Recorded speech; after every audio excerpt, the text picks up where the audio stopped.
बतूल जान, ये भी पहन लो मेरी जान, ठीक है? ये लो, कंघी भी ले लो और जाकर बाथरूम में रख दो। जाओ।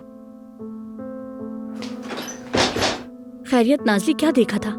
इतना खौफनाक ख्वाब था कि एक तरह से डरावना ख्वाब ही था वो। ख्वाब में तुम और औजान एक दूसरे के साथ थे। यानी मुझे मालूम है कि ये मुमकिन नहीं है, मगर इतना हकीकी लग रहा था मुझे। नाज़ली देखो, मैं जानती हूँ कि औजान ने आशिश जैसे इंसान के साथ तुम्हारी शादी रुकवा दी थी, मगर वो तो इंसानियत के नाते किया था ना। बताओ ना। नाज़ली, असल में हकीकत यह है कि जुमाना, तुम मेरे साथ ऐसा नहीं करोगी ना? हाँ, मैं औजान को पहले दिन से ही बहुत चाहती हूँ। ये जानते पूछते चाहे तुम मेरी सौतेली ही बहन क्यों ना हो, तुम ऐसा नहीं करोगी ना मेरे साथ? औजान की तरफ तुम बुरी निगाह से नहीं देखोगी ना? प्लीज। नाज़ली जरा बैठो तो। आओ बैठो।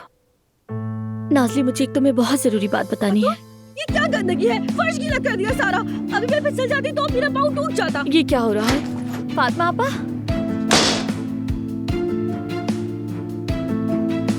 उम्मीद है कि तुमने मेरी बात समझ ली होगी जुमाना।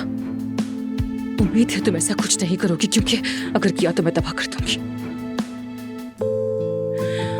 बिल्कुल तबाह कर दूंगी।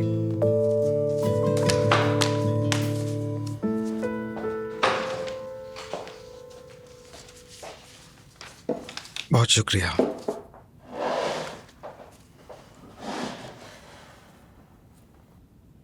तुम्हें पूरा यकीन है ना जंक, कैफे के लिए बाबा को जो पैसे देने हैं हमने उसमें कोई कमी तो नहीं? कोई कमी नहीं है।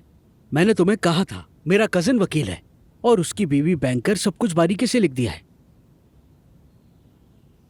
तुम्हारे बाबा दस्तखत करेंगे तो ये मुआहिदा नाफिज हो जाएगा। मुझे बाबा का एक एक पैसा वापस करना है जंक। अब मैं मजीद बाबा का 1 रुपया भी खर्च नहीं कर सकता।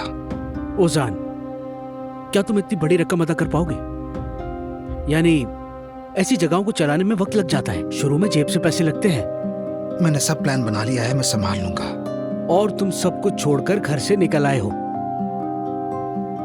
ठीक है, आज रात तो तुम यहाँ गुजार लोगे, लेकिन आगे क्या करने वाले हो? कहाँ रहोगे मेरे भाई? घर नहीं है, काम नया है। देखो, ये तरीका ठीक नहीं है। ठीक है, और बहुत अच्छा भी है।